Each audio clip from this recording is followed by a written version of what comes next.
I'm here with organist Pat Bianchi, who will be at BOP STOP on the 22nd of February with his trio, Troy Roberts on tenor, Colin Stranahan on drums. Pat, thank you for doing this today.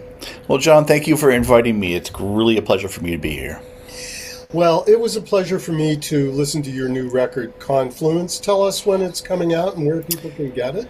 Well, the official release date is February 20th, so coming up in a couple weeks, and you can order it online via my website.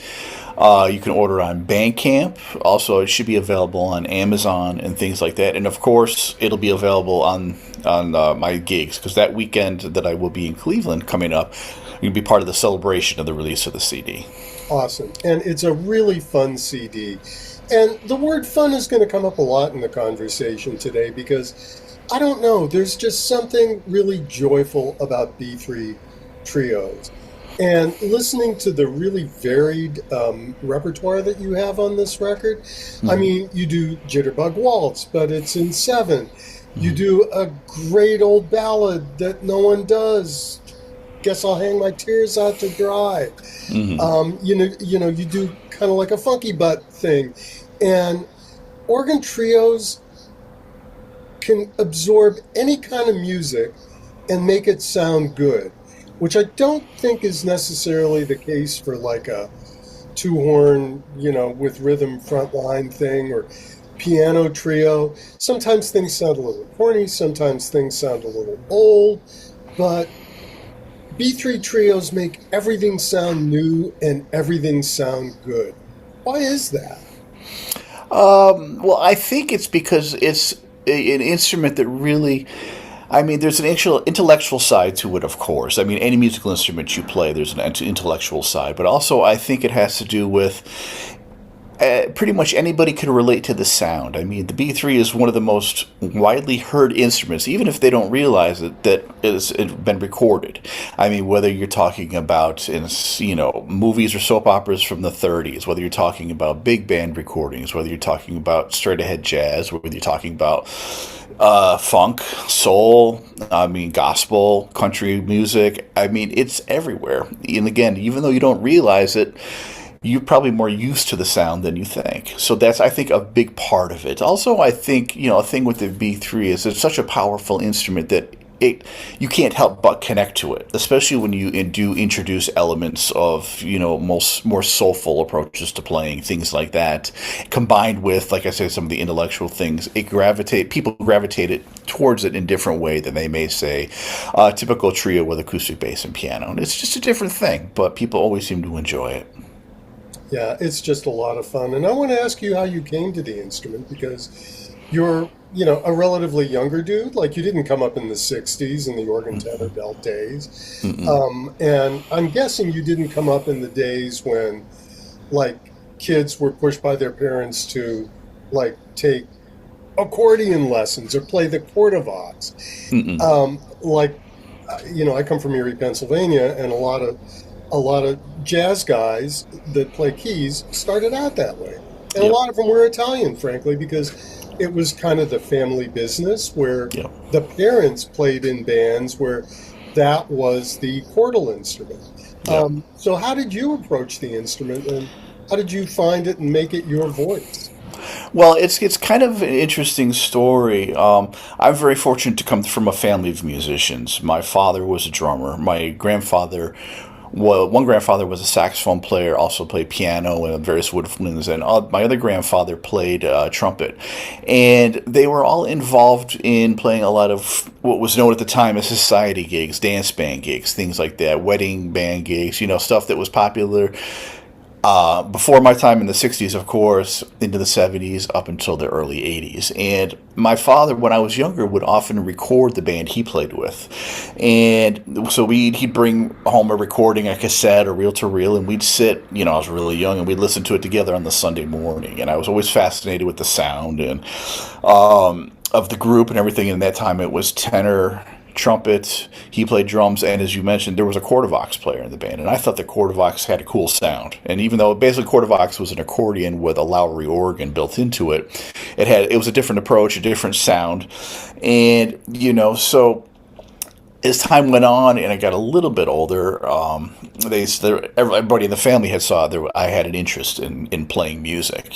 This had kind of brought me in, whether it be my father taking me to some of his gigs or my grandfather taking me to some of his gigs or, whatever. So when I believe I was 7 years old, for a Christmas gift, I was given by my grandfather on my father's side a Farfisa organ, and my other grandfather gave me an amplifier to go with us. So it was like a combined Christmas gift. And so I ended up, after getting that, sitting in the basement and just figuring out how to play a lot of these but they would play a lot of old standard tunes, not necessarily heavy in the improvisation sense, but, big band hits, things like that. And I would sit down just by ear and figure these things out, and not knowing any better, playing the bass lines with my left hand.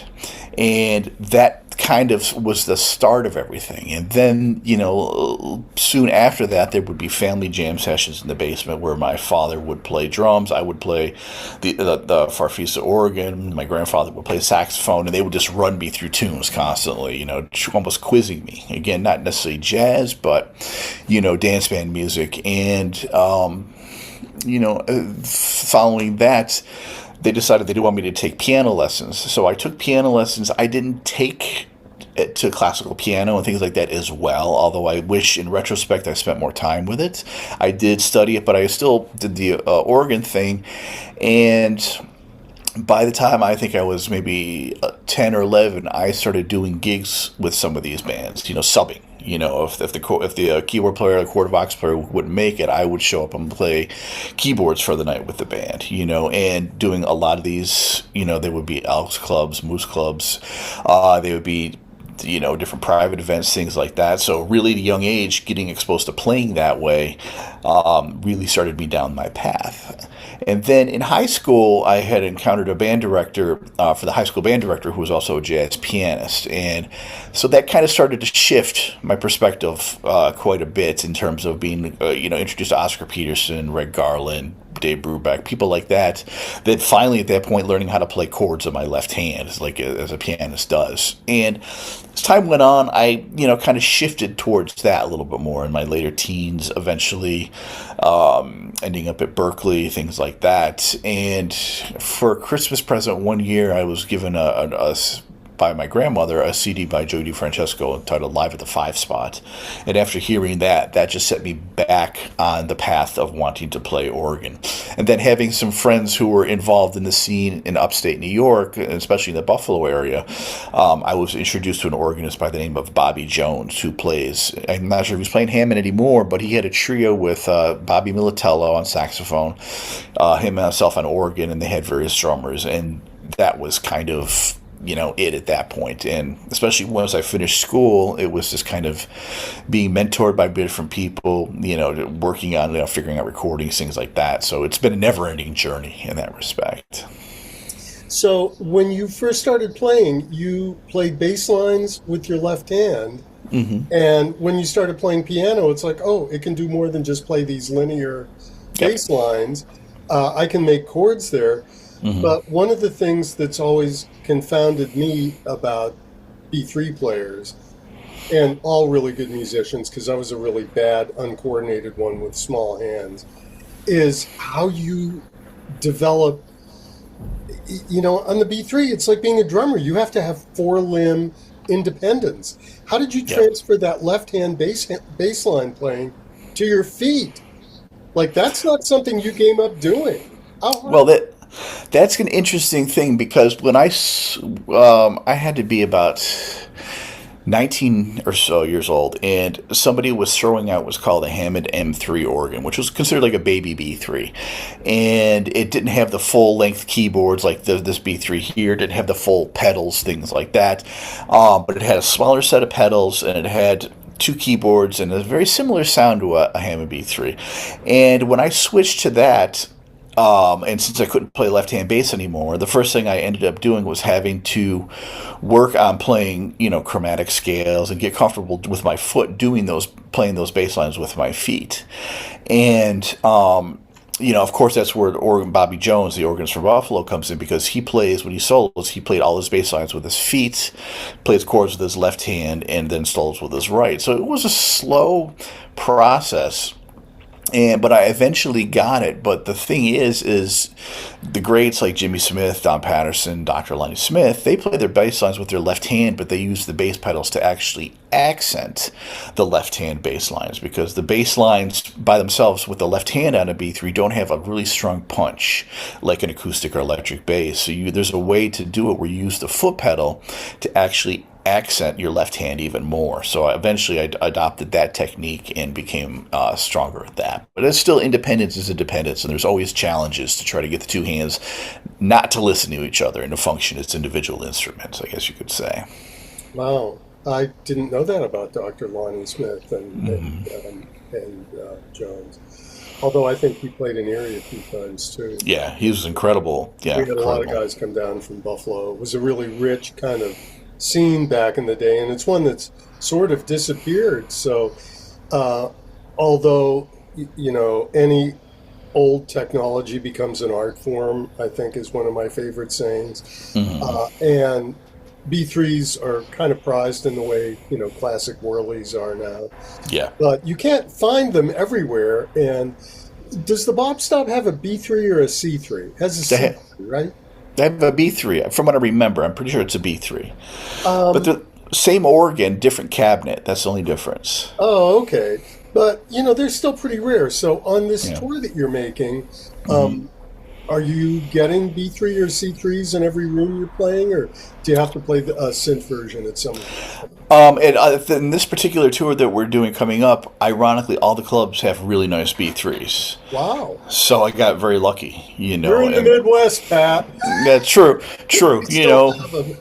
yeah, exactly, so I mean, and they're all really well kept up, and they all sound great, so I'm very, very lucky, I don't have to find anything else or have them rent anything, because sometimes even with rentals, you never know what you're getting, so, it's just like I know that these instruments are in top-notch shape, so that makes things a lot easier. Yeah, it sure does. Tell me about the instrument that we're looking at in the background. Oh, this is my custom organ setup that I have here. It's guts of a B3 in a smaller case. I've had this organ for probably about 25 years. And a very close friend of mine that's got a sentimental value, a really close friend of mine by the name of Sal Azzarelli had given me this organ to put together in parts, because working on them used to be a hobby of mine as well. So I just have this and I'm constantly refurbishing it. And then you can't see it in the picture, but I have one of Joe DiFrancesco's older Leslie speakers that he had given me, gosh, maybe 15, 20 years ago as well.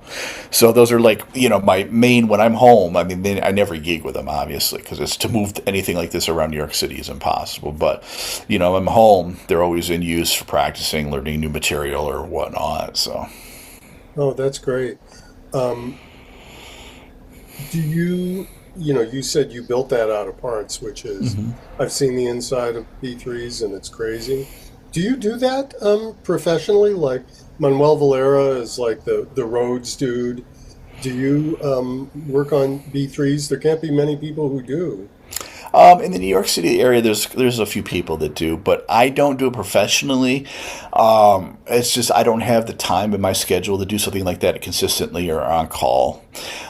And for me, working on this kind of stuff is equivalent to some people who like to work on their cars on the weekend, or used to like when you could work on cars. It's kind of an enjoyment, a way to unplug, that kind of thing. So I enjoy doing it for my benefit. And also, when I learned, it was so expensive, I couldn't afford to hire techs. So that's why I learned how to do it myself. Oh, well, you can't unplug. You got to plug it in or nothing else. I want to ask you about the band that's been together for a little while, and you can hear it. So tell me about how you put the band together and what you're learning about each other and about the music as you have gone through the years with this same personality.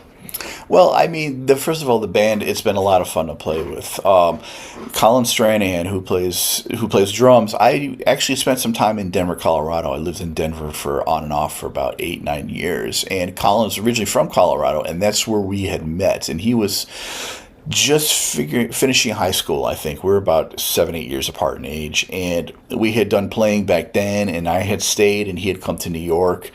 And over the years, we've always kept in touch, of course, and during the pandemic, we had decided, we wanted to do some playing together. So, I thought it would be a great, coming out of the pandemic, especially, explore playing with some different cats and doing some different things. And so I, spoke with Colin about it. And then Troy is somebody I've known since I first moved to New York. I actually met him right before he came here from Perth. He was in town visiting, and we played together off and on. And he has just been always, aside from being an incredible musician, he's a great friend and a great person. And we have very similar musical tastes and communication and things like that. So I decided this would be a kind of a fun project to do. Because, first of all, you don't see a lot of organ groups these days with just tenor, organ, and drums, especially covering a variety of material. I mean, there's groups that are doing stuff in the vein of, for example, Don Patterson when he played with Sonny Stitt, which is super straight ahead bebop, which is I love, of course, but you don't see as much of kind of, going in different directions, getting deep into different kinds of vibes and things like that with this kind of configuration. So I've really enjoyed it from that aspect. Not having a guitar player has also been a great challenge for me because a guitar player, of course, provides the foundation with the harmony when I'm soloing, since my hands are occupied playing bass lines and playing, solos or whatnot. But with doing without and just having that conversation with the drums and trying to keep up the same energy that happens when it's Troy playing and we're playing behind him has been, really helped me to grow a lot because it's listening for different things, approaching things different ways, not being afraid of space at times and just kind of working from the ground up. And for me, it's also... I enjoy it because, one of my favorite recordings has always been Sonny Rollins live at the Village Vanguard with Elvin Jones and Wilbur Ware, and just the freedom that they all have. And I don't miss any kind of accompaniment instrument, chordal instrument when they're playing, and just to try to live within that challenge. Not necessarily that I succeed all the time, but just to try to keep pushing myself in that way with all those different factors is something that I've really come to enjoy, for sure. Yeah, and as far as filling up the space goes and using space, nothing fills up the space like a B3. I mean, it's an orchestra right there under your hands, and it gets loud. So, I would imagine that's a challenge. But you fill up space a little different way on Confluence with overdubs on Rhodes. Are you going to do that at the BOP Stop gig? Because they have Rhodes, too. Well, I'm considering it. What I might actually end up doing, I gotta see if I can make it all work with the flights. I've been doing often recently is putting a top keyboard on the organ, and accompanying myself at times with Rhodes or playing Rhodes and then playing more foot bass. But it's going to be I have to, like I say, the mercy of the airlines if I'm going to be able to get it on board without costing an arm and a leg, But I've been, that's the one other cool thing about this kind of trio is it allows for that kind of exploration, where if I want to play, chords on the Rhodes or play some nice sounds and still keep the bass line going, with my foot, it adds a whole other sonic texture to the mix. Or if I want to, on a ballad, if I want to play some really nice strings or pad sounds while I'm taking a solo, it adds to another texture. Yeah, it does, and it's a really nice combination of sounds. It takes me right back to 1970 and those CTI records that were my gateway drug. The BOP Stop has Rhodes. You can do this. It's just like the old days with stacking keyboards, talk about 1972 or something. I'm sure Brian will be at the BOP Stop. Will be, if I were to do that, be in the corner just hoping that thing doesn't fall off the side of the Right. Yeah, absolutely. I've got to ask you in a completely unrelated question. Sure. But one that I've been asking a lot lately. You tour, you have a vowel at the end of your name, so I imagine that you've eaten in a lot of places, good and bad. What's some great road food that you've had on your tours in the Midwest and beyond? And tell me about Denver. My daughter just moved there, so, Oh, wow, okay. Yeah. Well, I could say this for Denver, probably my favorite Mexican food comes from Denver. Ooh, okay. Yeah, really great, really great. Midwest food, the pizza, first of all. I've had a lot of great pizza parlors, that's always, you can never go wrong in my book with that. Um, you know, let's see. Specific restaurants. That's hard. I mean, there's just been so many, and I can't honestly remember them all. But anything just classic, straight up like burgers, never can go wrong, and wings and things like that. I mean, from being from the upstate-ish New York area region like Erie, chicken wings. I mean, there's so many good places all over that region in Ohio, and as well as Western New York too. So those kind of things for sure. All the stuff I can't really be eating anymore. So, like garbage plates. Like, oh, yep, exactly. do you miss the garbage plates? Yeah, that's like that. When I was younger, those were great. But I mean, thinking back on it now, it's just like, man, I don't know if I could do that again, especially after a gig at like 2 a.m. For sure. On a Sunday night. Yeah, you're not going to get that. No. But I mean, there's, there's so many. It's no matter where you go, you're going to find great restaurants. I mean, you'll find them anywhere. And sometimes the best places are the little mom and pop places that are, that are hole in the wall kind of joints. That's sometimes it's going to have the best food. Yeah, for sure. Do you cook yourself? Little bits. I can make sauce. I can make pizza. All the typical Italian things, of course. Well, okay. So I got to ask you, where I come from, a very Italian city, but it was half Calabrese and half Abruzzese, and they made sauce differently. And I am not Italian, despite the vowel at the end of my name, but I make sauce too, and I make both. So where are your people from in Italy, and how do you make sauce? Okay, so from my mother's side is the Salerno, which is southwestern, and then Sicily, of course, and then my father's side is a mix of Calabrese and Abruzzi. So, very, very. Wow. Okay. Wonderful. So, onions in the sauce, or just garlic and tomato? Yeah, garlic, tomato paste, some other spices, no onions. But when I make my grandmother's pizza, who she was from Sicily, she used to make the bakery pizza. She gave me her recipe. That sauce has the onions in it. Oh, interesting. For the pizza, no meat, but it doesn't have that. It does have the onions are very important for that sauce. It's funny. I got my sauce recipes from a drummer friend of mine in Erie, and his sister, and one of them, and my drummer friend actually got his recipe from the vocalist in one of his bands years ago. So it's not his, but like she makes Abruzzese sauce and he makes Calabrese sauce. But they're both really good. They're good. I mean, well, that's the thing about Italy too. There's so many different regions with very distinctively different styles of cuisine, whether it be in the desserts, whether it be in the everyday meals. But the thing that always amazed me about I mean, I think probably more old school Italian Americans, but definitely still in Italy, they can take 4 or 5 ingredients of whatever they find and whip up something. Like, it's just getting creative with all that kind of stuff. Have you ever toured in Italy?